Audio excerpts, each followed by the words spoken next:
شماری طرفداران گروه‌های افراطی در ولایت سوخت کاهش یافته است.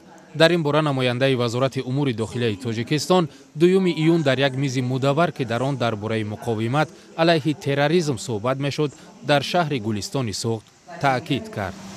در نتیجه گفتن چنین کارهای فرماندهی و فلکتیکی پیشگیری نمودن صادرشوی چنین جنایت‌ها بمیره نظررس است.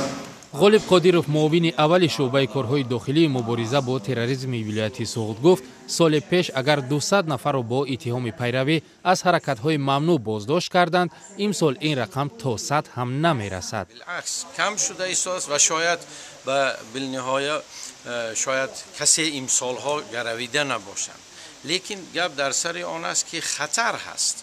ضمناً تأکید شد 9 ساکن ولایت سوخت که قبلا اعضای حرکت‌های ممنوع بودند به اختیار خود به تاجیکستان برگشتند، بر طبق قانون عفو شدند. گفته شد که با اقربای آنها کارمندان مقامات صحبت داشتند و نتیجه این صحبت‌ها بود که زیاده از 20 اعضای عائله‌شان نیز همراه آنها به تاجیکستان آمدند. لیکن امروز الکی جامعه ما هوشیار شد، پدران و مادران هوشیار شدند، خودی جوانان هم آگاهی یافتند که این جریان ها همه غیر قانونی هستند و خلاف اهل سنت و الجماعت هستند. هنوز مقامات تاجیک دقیق نمی‌دانند که چند نفر زن و کودک دیگر از ولایت سوخت در منطقه های تحت نفوذ حرکت های جنگجو قرار دارند.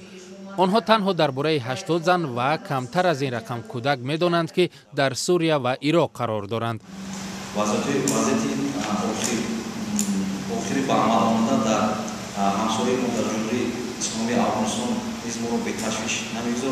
در حالی که مقامات در این نشست از کاهش پیروان حرکت‌های ممنوع می‌گفت، از نفوذ داعش در نواحی سرحدی تاجیکستان در خاک افغانستان اظهار تشویش کردند.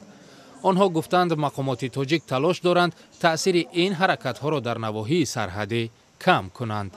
امروز اگر ما مقصد اساسی رو برای مثلا هرچی زیادتر مبارزه بردن در این عمل دست اندازیم، این از منفیت خالی نیست.